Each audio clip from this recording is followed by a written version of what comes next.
Hi good evening everyone student. ನಾವು ಇವತ್ತಿನ ಕ್ಲಾಸ್ನಲ್ಲಿ ಲೇತ್ನ ಮೇನ್ ಪಾರ್ಟ್ಸ್ಗಳಲ್ಲಿ ಮೂರುಗಳನ್ನು ನೋಡಿದ್ದೀವಿ. ಒಂದು ಹೆಡ್ ಸ್ಟಾಕು, ಟೇಲ್ ಸ್ಟಾಕ್ ಮತ್ತು ಕ್ಯಾರಿಯೇಜ್. ನಾವು ಸ್ಯಾಟರ್ಡೆ ದಿವಸ ನೋಡಿದ್ದೀವಿ ಹೆಡ್ ಸ್ಟಾಕ್ ಬಗ್ಗೆ ನೋಡಿದ್ದೀವಿ. ಆ ಹೆಡ್ ಸ್ಟಾಕ್ ಅಂತಂದರೆ ಏನು, ಹೆಡ್ ಸ್ಟಾಕ್ನಲ್ಲಿ ಎಷ್ಟು ಪ್ರಕಾರಗಳು ಅಥವಾ ಎಷ್ಟು ವಿಧಗಳು ಅನ್ನೋದನ್ನು ನಾವು ನೋಡಿದ್ದೀವಿ. ಆನಂತರ ಹೆಡ್ ಸ್ಟಾಕ್ನ ಉಪಯೋಗ ಏನು ಅಥವಾ ಅನುಕೂಲತೆಗಳೇನನ್ನು ನೋಡಿದ್ದೀವಿ. ಇವತ್ತಿನ ಕ್ಲಾಸ್ನಲ್ಲಿ ನಾವು ಲೇತ್ನಲ್ಲಿರ್ತಕ್ಕಂಥ ಮೇನ್ ಪಾರ್ಟ್ಸ್ಗಳಲ್ಲಿ ಇದು ಒಂದು ಕ್ಯಾರಿಯೇಜ್ ಅಂತಕ್ಕಂಥದ್ದು. ಈ ಹೆಡ್ ಸ್ಟಾಕ್ ಮತ್ತು ಟೇಲ್ ಸ್ಟಾಕ್ನ ನಡುವೆ ಬೆಡ್ ಮೇಲ್ಗಡೆ ರೈಟ್ ಸೈಡು ಮತ್ತು ಲೆಫ್ಟ್ ಸೈಡು ಏನು ಮೂಮೆಂಟನ್ನು ಮಾಡ್ತದಲ್ಲ, ಸ್ಲೈಡ್ ಆಗ್ತದಲ್ಲ, ಆ ಪಾರ್ಟ್ಸ್ಗೆ ನಾವು ಏನಂತೀವಿ, ಕ್ಯಾರಿಯೇಜ್ ಅಂತೇಳಿ ಕರಿತೀವಿ. ಹೌದಾ? ಆ ಕ್ಯಾರೇಜ್ ಬಗ್ಗೆ ಇವತ್ತಿನ ಕ್ಲಾಸ್ನಲ್ಲಿ ನಾವು ಡಿಸ್ಕಷನ್ ಮಾಡೋಣ. ನಿನ್ನೆ ದಿವಸ ವಿಡಿಯೋವನ್ನು ಮಾಡಲಿಲ್ಲ, ಸಂಡೇ ಇರುವ ಕಾರಣಕ್ಕಾಗಿ. So okay, carriage is the future of a lathe that provides the method of holding and moving the cutting tools. Okay, carriage ಅಂತಂದರೆ ಏನು, ಆನಂತರ ಕ್ಯಾರೇಜಿನ ಉಪಯೋಗ ಏನು ಅಂತಕ್ಕಂಥದ್ದನ್ನು ಹೇಳ್ತದೆ. ಏನು, ಕ್ಯಾರೇಜು ಒಂದು ಲೇತ್ನಲ್ಲಿರ್ತಕ್ಕಂಥ ಒಂದು ಬಹುಮುಖ್ಯವಾಗಿರ್ತಕ್ಕಂಥ ಒಂದು ಅಂಗ. ಇದರ ಉಪಯೋಗ ಏನು, ಒಂದು ಆ ಕಟಿಂಗ್ ಟೂಲ್ಸ್ಗಳನ್ನು ಹೋಲ್ಡ್ ಮಾಡಿಕೊಂಡು ಅಥವಾ ಕಟಿಂಗ್ ಟೂಲ್ಸ್ಗಳನ್ನು ತನ್ನದಲ್ಲಿ ಬಳಸ್ಕೊಂಡು ಮೂಮೆಂಟನ್ನು ಮಾಡ್ತಕ್ಕಂಥ ಒಂದು ಪಾರ್ಟ್ಸ್ ಯಾವುದು, ಕ್ಯಾರೇಜನ್ನು ಅಂತೀವಿ ನಾವು. ಯಾವ ಒಂದು ಹೋಲ್ಡಿಂಗನ್ನು ಮಾಡ್ತಕ್ಕಂಥದ್ದು ಮತ್ತು ಇನ್ನೊಂದು ಆ ಲೇತ್ನ ಬೆಡ್ ಮೇಲ್ಗಡೆ ಲೆಫ್ಟ್ ಮತ್ತು ರೈಟು, ಫಾರ್ವರ್ಡ್ ಮತ್ತು ಬ್ಯಾಕ್ವರ್ಡ್ ಮೂಮೆಂಟ್ ಆಗ್ತಕ್ಕಂಥದ್ದು ಒಂದು ಪಾರ್ಟ್ಸ್ ಏನಂತೀವಿ ನಾವಿಲ್ಲಿ, ಕ್ಯಾರೇಜ್ ಅಂತೇಳಿ ಕರಿತೀವಿ. Figure number 1, it can be locked at any desired position on the lathe bed. ಈ ಕ್ಯಾರೇಜನ್ನು ನಾವು ಮೂಮೆಂಟ್ ಆಗ್ತದೆ ಓಕೆ, ಸ್ಲೈಡ್ ಆಗ್ತದೆ ಓಕೆ, ಆ ಲೇತ್ನ ಬೆಡ್ ಮೇಲ್ಗಡೆ ಸ್ಲೈಡ್ ಆಗಬೇಕಾದ್ರೆ ನಾವು ಡಿಸೈರ್ಡ್ ಪೊಸಿಷನ್, ನಮಗೆ ಯಾವ ಒಂದು ಅನುಕೂಲ ತಕ್ಕಂಗ ಅಥವಾ ಎಲ್ಲಿ ಅಥವಾ ಯಾವ ಪೊಸಿಷನ್ನಲ್ಲಿ ನಮಗೆ ಈ ಲೇತ್ ಕ್ಯಾರೇಜನ್ನು ನಾವು ಸ್ಟಾಪ್ ಮಾಡಬೇಕು ಅಥವಾ ನಿಲ್ಲಿಸಬೇಕು, ಆವಾಗ ಏನು ಮಾಡ್ತೀವಿ ನಾವು, ಒಂದು ಲಾಕ್ ನಟ್ ಅಂತೇಳಿ ಬರ್ತದೆ. ಆ ಲಾಕ್ ನಟ್ಟನ್ನು ಉಪಯೋಗ ಮಾಡ್ಕೊಂಡು ನಾವೇನು ಮಾಡ್ಬೋದು, ಬೆಡ್ನ ಯಾವುದೇ ಭಾಗದಲ್ಲಿ ಕ್ಯಾರೇಜನ್ನು ನಿಲ್ಲಿಸಬಹುದು. Next, it consists of A 2 major parts, namely apron and saddle. ಈ ಕ್ಯಾರೇಜ್ನಲ್ಲಿ 2 ಪ್ರಕಾರಗಳು ಅಥವಾ 2 ಬಹುಮುಖ್ಯವಾಗಿರ್ತಕ್ಕಂಥ ಭಾಗಗಳು, ಒಂದು ಅಫ್ರಾನ್ ಮತ್ತು ಇನ್ನೊಂದು ಸ್ಯಾಡಲ್. ನಾವು ನೋಡಿದ್ದೀವಿ ಲೇತನ್ನು ತಗೊಂಡು ಆ ಲೇತ್ನಲ್ಲಿ ಬಹುಮುಖ್ಯವಾಗಿರ್ತಕ್ಕಂಥ 3 ಅಂಗಗಳನ್ನು ನೋಡಿದ್ದೀವಿ. ಒಂದು head stock, tail stock, carriage. ಈ ಕ್ಯಾರೇಜಿನಲ್ಲಿಯೂ ಸಹ 2 ಬಹುಮುಖ್ಯವಾಗಿರ್ತಕ್ಕಂಥ ಅಂಗಗಳು ಯಾವುವು, ಒಂದು ಅಫ್ರಾನು, ಇನ್ನೊಂದು ಸ್ಯಾಡಲ್ಲು. ಈ ಅಫ್ರಾನ್ ಮತ್ತು ಸ್ಯಾಡಲ್ ಬಗ್ಗೆ ಇವತ್ತಿನ ಕ್ಲಾಸ್ನಲ್ಲಿ ಡಿಸ್ಕಷನನ್ನು ಮಾಡ್ತೀವಿ. Okay, let's go. Okay, apron figure number ಅನ್ನು ನೋಡ್ತೀವಿ ನಾವು. ಫಿಗರ್ ನಂಬರ್ ಲೈಟ್ ಸೈಡ್ನಲ್ಲಿ ನಮಗೆ ಒಂದು ಚಿತ್ರದ ಮುಖಾಂತರ ಈ ಅಫ್ರಾನ್ ಬಗ್ಗೆ ನಮಗೆ ಏನು ತಿಳಿಯುತ್ತೆ ಅಂತ ನೋಡೋಣ.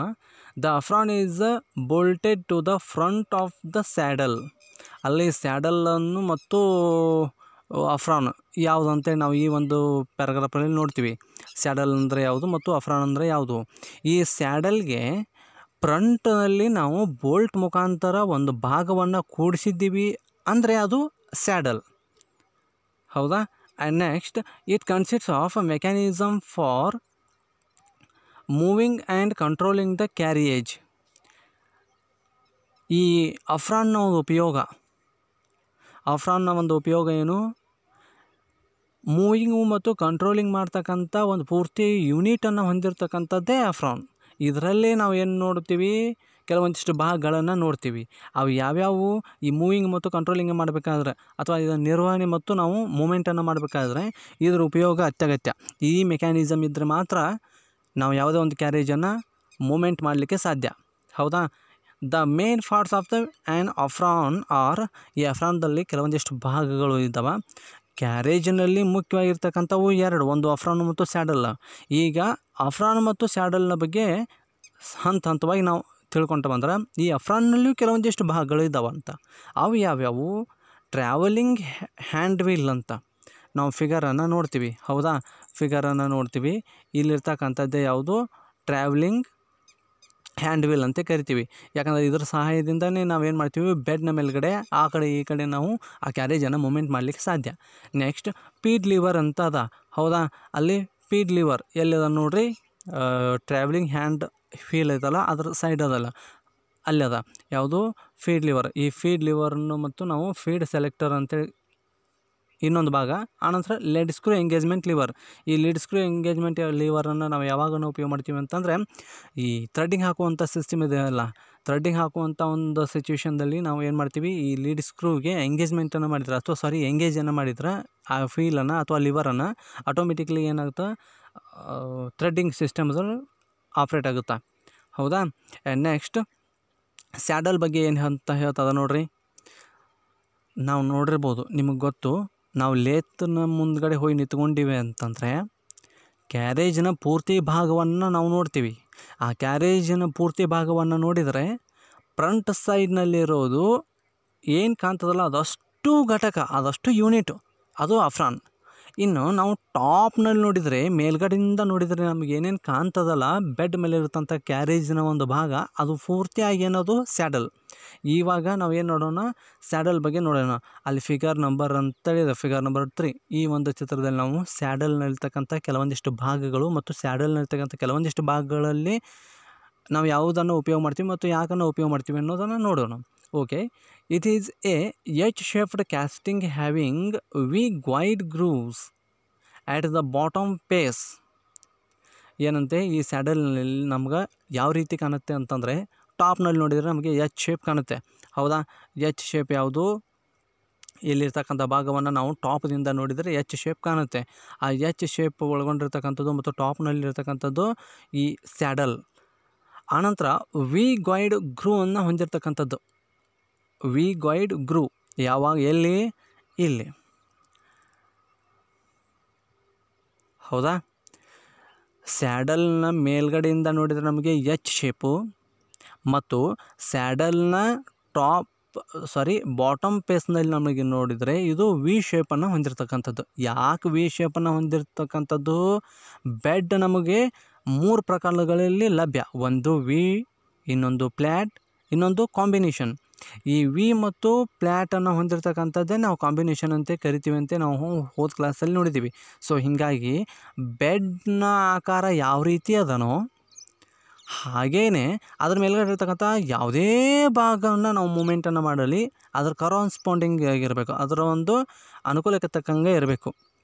ಅಥವಾ ಇನ್ನೊಂದು, ಆ ಬೆಡ್ನ ಟಾಪ್ ಪೇಸು, ಬೆಡ್ನ ಮೇಲ್ಗಡೆ ಯಾವುದೇ ಮೂಮೆಂಟನ್ನು ನಾವು ಉಪಯೋಗ ಮಾಡಿದರೆ, ಅದು ಟೇಲ್ ಸ್ಟಾಕ್ ಆಗಿರ್ಬೋದು, ಕ್ಯಾರೇಜ್ ಆಗಿರ್ಬೋದು, ಮೂಮೆಂಟನ್ನು ಮಾಡಿದರೆ ಅದು ಸೇಮ್ ಆಕಾರದಲ್ಲೇ ಇರಬೇಕು. ಒಂದು ಫ್ಲ್ಯಾಟ್ ಇತ್ತಂದರೆ ಇನ್ನೊಂದು ಟ್ರ್ಯಾಂಗಲು, ಅಥವಾ ಸ್ಕ್ವಯರ್ ಇತ್ತಂತಂದರೆ ಇನ್ನೊಂದು ವಿ ಅನ್ನು ಉಪಯೋಗ ಮಾಡಿದರೆ ಅದು ಹೊಂದಾಣಿಕೆ ಆಗೋದಿಲ್ಲ. ಹೌದಾ. ನೆಕ್ಸ್ಟ್ ಏನು ಹೇಳ್ತದಂತ ನೋಡೋಣ. corresponding to the lathe bed ways for mounting on the lathe bed and for sliding. Okay, ಹೇಳಿದ್ವಲ್ಲ, ಲೇತ್ನ ಬೆಡ್ ಯಾವ ಆಕಾರದಲ್ಲಿ ಇರ್ತಕ್ಕಂಥದ್ದು, ಒಂದು ವಿ ಬೆಡ್ಡು, ಇನ್ನೊಂದು ಫ್ಲ್ಯಾಟ್ ಬೆಡ್ಡು. ಹೌದಾ. ಈ ವಿ ಬೆಡ್ಡು ಮತ್ತು ಫ್ಲ್ಯಾಟ್ ಬೆಡ್ಡು ಎರಡು ಆಕಾರವನ್ನು ನೋಡಿಕೊಂಡೆ ನಾವು ಏನು ಮಾಡ್ತೀವಿ, ಕ್ಯಾರೇಜ್ನ ಸ್ಯಾಡಲ್ನ ಕೆಳಗಡೆ ಇರ್ತಕ್ಕಂಥ ಭಾಗವನ್ನು ಸೇಮ್ ಆಗಿರ್ತಕ್ಕಂಥ ಸೇಮ್ ಶೇಪ್ದಲ್ಲಿರ್ತಕ್ಕಂಥದ್ದನ್ನು ನಾವು ಉಪಯೋಗ ಮಾಡ್ತೀವಿ. ಯಾಕಂದರೆ ಎರಡು ಹೊಂದಾಣಿಕೆ ಆಗಬೇಕು. ಹೊಂದಾಣಿಕೆ ಆಗಿದ್ರೆ ಮಾತ್ರ ಇನ್ನೊಂದೇನು ಸ್ಲೈಡಿಂಗ್ ಆಗ್ತಕ್ಕಂಥ ಒಂದು ಮೂಮೆಂಟ್ ಆಗ್ತಕ್ಕಂಥದ್ದು ಅಲ್ಲಿ ನಮಗೆ ಸಾಧ್ಯ ಆಗ್ತದೆ.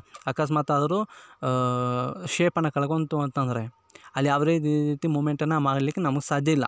ಹೌದಾ. ನೆಕ್ಸ್ಟ್ ಯಾವುದು, ಪಾರ್ಟ್ಸ್ ಆಫ್ ಎ ಸ್ಯಾಡಲ್. ನಾವು ನೋಡಿದ್ವಿ ಕ್ಯಾರೇಜ್ನಲ್ಲಿರ್ತಕ್ಕಂಥ ಬಹುಮುಖ್ಯವಾಗಿರ್ತಕ್ಕಂಥ 2 ಅಂಗಗಳು ಅಥವಾ 2 ಭಾಗಗಳು, ಒಂದು ಅಫ್ರಾನು ಮತ್ತು ಸ್ಯಾಡಲ್ಲು.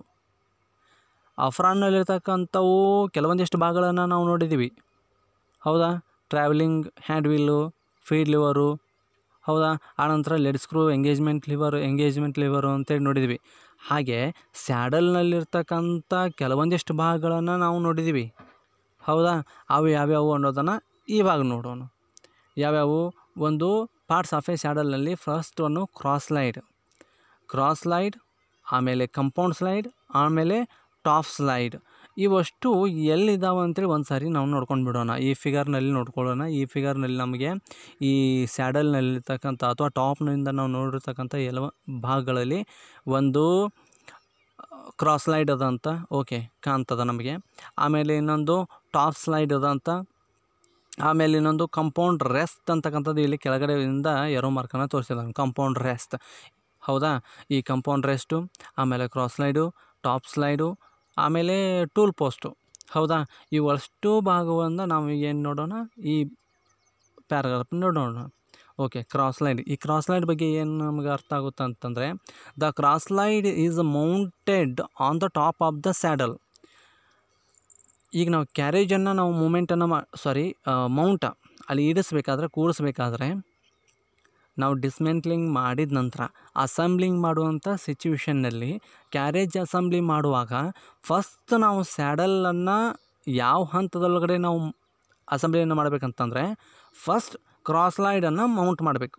ಹೌದಾ, ಫಸ್ಟ್ ಏನು ಮಾಡಬೇಕು, ಕ್ರಾಸ್ ಲೈಡನ್ನು ನಾವು ಅಲ್ಲಿ ಇಡಬೇಕು. ಯಾಕಂತಂದರೆ ನಾವು ಹಂತವಾಗಿ ನಾವು ಏನು ಮಾಡಬೇಕು, ಕ್ರಾಸ್ ಲೈಡು, ಆನಂತರ ಕಂಪೌಂಡ್ ರೆಸ್ಟು, ಆನಂತರ ಟಾಪ್ ಸ್ಲೈಡು, ಅದಾದ ನಂತರ ಏನು ಮಾಡೋದು, ಚೆಕ್ಕನ್ನು ಹೋಲ್ಡ್ ಮಾಡ್ತೀವಿ. ಸೇಮ್ ಈ ಪಿಗರ್ನಲ್ಲಿ ಹೆಂಗಿದಾನೋ ಹಾಗೆ. ಹೌದಾ, next and it provides cross movement for the tool. ಇದು ನಮಗೆ ಕ್ರಾಸ್ ಲೈಡು ಯಾವ ರೀತಿ ಮೂಮೆಂಟ್ ಆಗ್ತದೆ ಅಂತಂದರೆ, ಈ ಕ್ಯಾರೇಜನ್ನು ನಾವು ನೋಡಿದ್ದೀವಿ, ಒಂದು ರೈಟ್ ಹ್ಯಾಂಡು ಮತ್ತು ಲೆಫ್ಟ್ ಹ್ಯಾಂಡು. ಹೌದಾ, ಬಲಬದಿ ಮತ್ತು ಎಡಬದಿ ಏನಾಗ್ತದೆ, ಟ್ರಾವೆಲಿಂಗನ್ನು ಮಾಡ್ತದೆ ಕ್ಯಾರಿಯೇಜ್. ಇನ್ನು ಕ್ಯಾರೇಜ್ನಲ್ಲಿರ್ತಕ್ಕಂಥ ಮೊದಲನೆಯ ಭಾಗ ಯಾವುದು, ಕ್ರಾಸ್ ಲೈಡ್. ಈ ಕ್ರಾಸ್ ಲೈಡು ಫಾರ್ವರ್ಡು ಮತ್ತು ಬ್ಯಾಕ್ವರ್ಡು, ಹಿಂದಕ್ಕೆ ಮತ್ತು ಮುಂದಕ್ಕೆ ಮೂಮೆಂಟ್ ಆಗ್ತದೆ. ಅಂದ್ರೆ ಕ್ರಾಸ್ ಸೆಕ್ಷನ್ದಲ್ಲಿ ಆಗ್ತಲ್ಲ, ಕ್ರಾಸ್ ಆಗಿ ಮೂಮೆಂಟ್ ಆಗ್ತಕ್ಕಂಥದ್ದೇ ಯಾವುದು, ಕ್ರಾಸ್ ಲೈಡ್. ಅದರ ಅರ್ಥ ಆ ನೇಮ್ನಲ್ಲೇ ಇದೆ, ಆ ಹೆಸರಿನಲ್ಲೇ ಇದೆ. ಕ್ರಾಸ್ ಸ್ಲೈಡ್ ಅಂತಂದರೆ ಏನು, ಎಡಬದಿ ಮತ್ತು ಬಲಬದಿಯಿಂದ ಬಿಟ್ಟು ಫಾರ್ವರ್ಡು ಮತ್ತು ಬ್ಯಾಕ್ವರ್ಡು, ಹಿಂದೆ ಮತ್ತು ಮುಂದೆ ಏನಾದರೂ ಮೂಮೆಂಟ್ ಆಯಿತು ಅಂತಂದರೆ ಇದಕ್ಕೆ ನಾವು ಕ್ರಾಸ್ ಸೆಕ್ಷನ್ ಅಂತ ಕರಿತೀವಿ. ಹೌದಾ, ಇದಕ್ಕೂ ಕ್ರಾಸ್ ಲೈಡ್ ಅಂತೇಳಿ. ಆಮೇಲೆ this is fitted at right angles to the bed and is moved by means of a screwed spindle fitted with a handle. ಪ್ರತಿಯೊಂದು ಭಾಗವನ್ನು ನಾವು ಮೂಮೆಂಟ್ ಮಾಡಬೇಕಾಗಿತ್ತು ಅಂತಂದರೆ ಅದರದ್ದೇ ಆಗಿರ್ತಕ್ಕಂಥ ಒಂದು ಹ್ಯಾಂಡಲ್ಗಳನ್ನು ನಾವು ಫಿಟ್ ಮಾಡಲೇಬೇಕು. ಹೌದಾ, ಇಲ್ಲಿ ಎಲ್ಲ ಭಾಗಗಳನ್ನು ನಾವು ಒಂದೇ ಹ್ಯಾಂಡಲ್ದಿಂದ ಆಪ್ರೇಟ್ ಮಾಡ್ತಾನೆ ಅಂತಂದರೆ ಸಾಧ್ಯ ಇಲ್ಲ. ಇಂಡಿವಿಜುವಲ್ ಆಗಿರ್ತಕ್ಕಂಥ ಭಾಗಗಳಿಗೆ ಪ್ರತಿಯೊಂದು ಅದರದ್ದೇ ಆಗಿರ್ತಕ್ಕಂಥ ಹ್ಯಾಂಡಲ್ಗಳು ಹೊಂದಿರ್ತಾವೆ. ಇಲ್ಲಿಯೂ ಸಹ ಈ ಕ್ರಾಸ್ ಲೈಡನ್ನು ನಾವು ಮೂಮೆಂಟ್ ಮಾಡಬೇಕಾಗಿತ್ತು ಅಂತಂದರೆ ಬೆಡ್ಗೆ ರೈಟ್ ಆ್ಯಂಗಲ್ದೊಳಗಡೆ ಏನು ಮಾಡಬೇಕು, ಇದನ್ನು ಕೂಡಿಸಿರಬೇಕು. ಲೇತ್ ಮಷಿನ್ನಲ್ಲಿ ಎಲ್ಲ ಭಾಗಗಳು ಬಹುತೇಕವಾಗಿ ರೈಟ್ ಆ್ಯಂಗಲ್ದೊಳಗಡೆ ಇರಬೇಕು. ಮತ್ತು ಇನ್ನೊಂದು ಎಕ್ಸಿಸ್ದೊಳಗಡೆ ಇರಬೇಕು. ಅದರ ಎಕ್ಸಿಸನ್ನು ಔಟ್ ಆಫ್ ಎಕ್ಸಿಸ್ ಆಯಿತು ಅಂತಂದರೆ ನಾವು ಪ್ರಾಡಕ್ಟ್ ತಯಾರು ಮಾಡ್ತಕ್ಕಂಥ ಜಾಬ್ಗಳು ಎಲಿಪ್ಸ್ ಆಕಾರದೊಳಗಡೆ ಬಂದುಬಿಡ್ತಾವೆ. ಹೌದು. And next, a graduated collar mounted on the screw rod along with the hand wheel helps to set the fine movements of the cross slide. ಇನ್ನೊಂದನ್ನು ನೀವು ನೋಡಿರ್ಬೋದು, ಲೈವ್ ಆಗಿ ನಾವು ನೋಡಿದ್ದೀವಿ. ಹೌದಾ, ಲೇತ್ ಮಷಿನ್ನಲ್ಲಿ ಕ್ಯಾರೇಜ್ನ ಮೂಮೆಂಟ್ ಮಾಡ್ತಕ್ಕಂಥ ಟ್ರಾವೆಲಿಂಗ್ ಹ್ಯಾಂಡ್ ವೀಲ್ ಒಂದು, ಇವಾಗೇನು ನಾವು ನೋಡಿದ್ದೀವಲ್ಲ ಕ್ರಾಸ್ ಸ್ಲೈಡ್ ಅಂತಕ್ಕಂಥದ್ದು ಒಂದು, ಇನ್ನೊಂದು ಟಾಪ್ ಸ್ಲೈಡ್ ಅಂತಕ್ಕಂಥದ್ದು ಇನ್ನೊಂದು. ಇಲ್ಲಿ ಫಿಗರ್ ನಂಬರ್ ನೀವು ನೋಡಿರಿ, ಫಿಗರ್ ನಂಬರ್ 1 ನೋಡಿರಿ. ಇವು ಮೂರನ್ನು ನಾವು ಮೂಮೆಂಟ್ ಮಾಡಬೇಕಾಗಿತ್ತು ಅಂತಂದರೆ ಒಂದು ಹ್ಯಾಂಡಲ್ಗಳನ್ನು ಅಲ್ಲಿ ಇಟ್ಟಿದ್ದಾನೆ. ಆ ಹ್ಯಾಂಡಲ್ನ ಹತ್ತಿರ ಒಂದು ಕಾಲರನ್ನು ಕೂಡಿಸಿದ್ದಾನೆ. ಆ ಕಾಲರ್ನ ಉಪಯೋಗ ಏನು ಅಂತಂದರೆ ಫೈನ್ ಮೂಮೆಂಟ್, ನಾವು ಕ್ಯಾರೇಜನ್ನು ಲೆಫ್ಟ್ ಮತ್ತು ರೈಟಾಗಿ ಎಷ್ಟು ಮೂಮೆಂಟನ್ನು ಮಾಡಿದ್ದೀವಿ ಅನ್ನೋದನ್ನು ಎಕ್ಸಾಕ್ಟಾಗಿ ಕಂಡು ಹಿಡಲಿಕ್ಕೆ ಕಾಲರ್ನನ್ನು ಉಪಯೋಗ ಮಾಡಿದ್ದಾನೆ. ಆ ಕಾಲರ್ ಮೇಲ್ಗಡೆ ಗ್ರ್ಯಾಜುಯೇಷನ್ಗಳನ್ನು ಮಾರ್ಕ್ ಮಾಡಿದ್ದಾನೆ, ಕ್ರಮಾಂಕಗಳನ್ನು ಮುದ್ರಿಸಿದ್ದಾನೆ. ಹೌದಾ, ಆ ಕ್ರಮಾಂಕಗಳನ್ನು, ಆ ಗ್ರ್ಯಾಜುಯೇಷನ್ಗಳನ್ನು ಮುದ್ರಿಸಿದ್ದಾನೆ. ಕಾರಣ ಏನಂತಂದರೆ, ಈಗ ಕ್ಯಾರೇಜನ್ನು ನಾವು ರೈಟ್ ಸೈಡ್ ಮತ್ತು ಲೆಫ್ಟ್ ಸೈಡ್, ಈಗ ತಟಸ್ಥವಾಗಿರ್ತಕ್ಕಂಥ 0 ಪಾಯಿಂಟ್ದಿಂದ ರೈಟ್ ಸೈಡ್ ಎಷ್ಟು ಮೂಮೆಂಟ್ ಆಗ್ತದೆ, ಆಮೇಲೆ ಲೆಫ್ಟ್ ಸೈಡ್ ಎಷ್ಟು ಮೂಮೆಂಟ್ ಆಗ್ತದೆ ಕಂಡು ಹಿಡ್ಲಿಕ್ಕೆ ಸಾಧ್ಯ. ಇನ್ನೊಂದು ಯಾವುದಿದು, ಇವಾಗ ನಾವು ನೋಡ್ತಕ್ಕಂಥದ್ದು ಕ್ರಾಸ್ ಲೈಡ್. ಈ ಕ್ರಾಸ್ ಲೈಡು ಸಹ ಫಾರ್ವರ್ಡ್ ಎಷ್ಟು ಮೂಮೆಂಟ್ ಆಯಿತು, ಬ್ಯಾಕ್ವರ್ಡ್ ಎಷ್ಟು ಮೂಮೆಂಟ್ ಆಯಿತು. ಈಗ 0 ಒಂದು ಲೈನ್ದಿಂದ ನಾವು ಆ ಕ್ರಾಸ್ ಲೈಡನ್ನು ಸುಮ್ಮನೆ ಯಾವ ಕಡೆನೋ ರೊಟೇಟ್ ಮಾಡಿದ್ರೆ ಎಷ್ಟು ಸಾರಿ ನಾವು ಆ ಒಂದು ಕಾಲರನ್ನು ಅಥವಾ ಒಂದು ಹ್ಯಾಂಡಲನ್ನು ರೊಟೇಷನನ್ನು ಮಾಡಿದ್ದೀವಿ, ಆನಂತರ ಎಷ್ಟು ಮೂಮೆಂಟ್ ಆಯಿತು ಗ್ರ್ಯಾಜುಯೇಷನನ್ನು, ಈ ಕಾರಣಕ್ಕಾಗಿ ನಾವು ಏನು ಮಾರ್ಕ್ಗಳನ್ನು ಮಾಡಿದ್ದಾನೆ. ಹೌದಾ, ಲೀಗಲಿಯಾಗಿ ನಾವು ಕಂಡು ಹಿಡಲಿಕ್ಕೆ ಸಾಧ್ಯವಾಗುತ್ತೆ ಅಂತ ಕಾರಣಕ್ಕಾಗಿ. ಆಮೇಲೆ ಇನ್ನೊಂದು ಕಂಪೌಂಡ್ ರೆಸ್ಟ್ ಅಂತಕ್ಕಂಥದ್ದು. ಹೌದಾ, ಕಂಪೌಂಡ್ ರೆಸ್ಟ್ ಫಿಗರ್ ನಂಬರನ್ನು ಒಂದು ಸಾರಿ ನೋಡಿರಿ. ಕಂಪೌಂಡ್ ರೆಸ್ಟ್ ಎಲ್ಲಿದೆ ಅನ್ನೋದನ್ನು ಒಂದು ಸಾರಿ ನೋಡಿರಿ. ಕಂಪೌಂಡ್ ರೆಸ್ಟ್ ಇಲ್ಲಿ ಫಿಗರ್ ನಂಬರ್ದಲ್ಲಿ ಕೆಳಗಡೆ ಇರ್ತಕ್ಕಂಥದ್ದು ಇದೆ ನೋಡಿರಿ. ಎಲ್ಲಿ ಕಂಪೌಂಡ್ ರೆಸ್ಟ್ ಇದ್ರ ಯಾರೋ ಮಾರ್ಕಾಗಿ ನಮ್ಗೆ ತೋರಿಸಿದಾನೆ. ಆ ಟಾಪ್ ಸೈಡ್ನ ಕೆಳಗಡೆಯನ್ನು ಕೂಡಿಸಿದಾನೆ. ಹೌದಾ, ಟಾಪ್ ಸೈಡ್ನ ಕೆಳಗಡೆ ಅಂದ್ರೆ ಕ್ರಾಸ್ ಸ್ಲೈಡನ್ನು ಮೇಲ್ಗಡೆ. ಕ್ರಾಸ್ ಸ್ಲೈಡ್ ಆದ ನಂತರ ಇನ್ನೊಂದನ್ನು ಏನು ನಾವು ಮೌಂಟ್ ಮಾಡೋದು ಅಥವಾ ಏನು ಕೂಡಿಸೋದು, ಏನು ಅಸೆಂಬ್ಲಿ ಮಾಡೋದು first. Second one compound rest.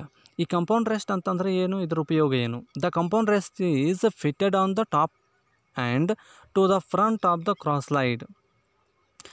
ಹೌದಾ, ಕ್ರಾಸ್ ಸ್ಲೈಡ್ ಆದ ನಂತರ ನಾವೇನು ಮಾಡ್ಬೋದು, ಕಂಪೌಂಡ್ ರೆಸ್ಟನ್ನು ಕೂಡಿಸ್ತೀವಿ. Next, the compound rest can be swivelled horizontally through 360 degree. ನಾವು ನೋಡ್ತೀವಿ ಇಲ್ಲಿ ಕಂಪೌಂಡ್ ರೆಸ್ಟು ಫುಲ್ಲಾಗಿ 360 ಡಿಗ್ರಿದೊಳಗಡೆ ರೊಟೇಷನ್ ಆಗ್ತಕ್ಕಂಥದ್ದು. ಯಾವಾಗ? ಟೇಪರ್ ಟರ್ನಿಂಗ್ ಬಂದಾಗ ಮಾತ್ರ. ಟೇಪರ್ ಟರ್ನಿಂಗ್ ಅಂತಂದರೆ ಏನು? ಒಂದು 50 mm ಅಪ್ರಾಕ್ಸಿಮೇಟ್ಲಿ 50 mm ಲೆಂತ್ ಆಗಿರ್ತಕ್ಕಂಥ ಒಂದು ಜಾಬನ್ನು ನಾವು ಒಂದು ಎಂಡ್ನಲ್ಲಿ ಒಂದು 10, ಇನ್ನೊಂದು ಎಂಡ್ನಲ್ಲಿ 20 ಡಯಾಮೀಟ್ರ್. ಹೌದಾ, ಈ ರೀತಿ ಟೇಪರ್ ಆಗಿ ಮಾಡಬೇಕಾಗಿತ್ತು ಅಂದರೆ ಇದೊಂದು ಜಾಬನ್ನು, ಅವಾಗ ಏನು ಮಾಡ್ತೀವಿ ನಾವು, ಈ ಕಂಪೌಂಡ್ ರೆಸ್ಟನ್ನು ಉಪಯೋಗನ ಮಾಡ್ತೀವಿ. ಹೌದು. Next and last one, top slide. Top ಸ್ಲೈಡ್ನ ಉಪಯೋಗ ಮತ್ತು ಇದನ್ನು ಎಲ್ಲಿ ಮೌಂಟ್ ಮಾಡ್ಬೋದು? The top slide is fitted on the top of the compound rest. Okay, first ಏನನ್ನು ನಾವು ಮೌಂಟ್ ಮಾಡಬೇಕು, ಏನು ಕೂಡಿಸ್ಬೇಕು, ಏನು ಅಸೆಂಬ್ಲಿ ಮಾಡಬೇಕು? ಕ್ರಾಸ್ ಸ್ಲೈಡನ್ನು ಕೂಡಿಸ್ಬೇಕು. ಅದಾದ ನಂತರ ಕ್ರಾಸ್ ಸ್ಲೈಡ್ ಆದ ನಂತರ ಕಂಪೌಂಡ್ ರೆಸ್ಟ್ ಆದ ನಂತರ ಏನು ಕೂಡಿಸೋದು, ಏನು ಅಸೆಂಬ್ಲಿ ಮಾಡೋದು? ಟಾಪ್ ಸ್ಲೈಡನ್ನು ಅಸೆಂಬ್ಲಿ ಮಾಡೋದು. ಈ ಟಾಪ್ ಸ್ಲೈಡನ್ನು ಅಸೆಂಬ್ಲಿ ಮಾಡಿದ ನಂತರ it supports the tool post which holds the cutting tool. ಇದಾದ ನಂತರ ಇದಕ್ಕೆ ಅಸೆಂಬ್ಲಿ ಆಗಿ ಇದಕ್ಕೆ ಫಿಟ್ಟೆಡ್ ಆಗಿರ್ತಕ್ಕಂಥದ್ದು ಒಂದು ಯಾವುದು, ಟೂಲ್ ಪೋಸ್ಟ್.